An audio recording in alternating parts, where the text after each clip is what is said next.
So, నిన్న JNTU Anantapur 2122 BTech results declare చేయడం అయితే జరిగింది. మీలో ఎంతమంది చేసుకున్నారో కామెంట్ చేయమని చెప్పాను. లింక్ ఓపెన్ కావట్లేదని మొదట్లో కామెంట్ చేసినప్పటికీ ఆ తర్వాత సెట్ అయిపోయినట్టుంది. మొత్తానికైతే రిజల్ట్స్ చూసుకున్నారు. అయితే వీళ్ళు అడిగేదేంటంటే ఈ 2122 బీటెక్ సప్లీ ఎగ్జామ్స్ మళ్ళీ ఎప్పుడుంటాయని చెప్పేసి అదొకటి.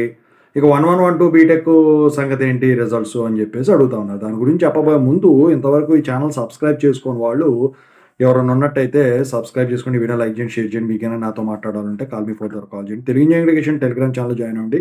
ఈ వీడియోకి ఒక హైప్ ఇవ్వండి. ఇక టాపిక్‌లో వెళితే ఏంటంటే ఈ జేఎన్‌టీయూ 2122 బీటెక్ సప్లీ ఎగ్జామ్స్ వచ్చేసరికి మార్చ్ 30, 2026 నుంచి స్టార్ట్ అవుతాయండి.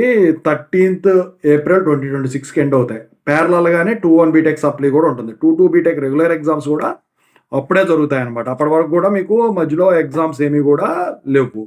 ఇక 1112 బీటెక్ పేపర్ వాల్యుయేషన్ గురించి మాట్లాడుకుంటే ఈ పేపర్ వాల్యుయేషన్ అయితే కంప్లీట్ అయిపోవడం అయితే రీసెంట్‌గానే జరిగిందనమాట. ఈ మార్క్స్ ఎంట్రీ ప్రాసెస్ అయితే జరుగుతా ఉన్నది. మరి రిజల్ట్స్ ఎప్పుడు డిక్లేర్ చేస్తారు అంటే ఈ మార్క్స్ ఎంట్రీకి ఒక 1 వీక్ ఏసుకున్నా కూడా ఫిబ్రవరిలో వచ్చేసరికి మీకు 1112 బీటెక్ రిజల్ట్స్ అయితే డిక్లేర్ చేసేదానికి మాక్సిమం ఛాన్స్ ఉన్నాయి. అది కూడా ఫిబ్రవరి 15 లోపు మీకు రిజల్ట్స్ అనేవి డిక్లేర్ అవుతాయన్నమాట. మరి పేపర్ వాల్యుయేషన్ ఎలా జరుగుతుంది ఏంటని అడుగుతా ఉన్నారు.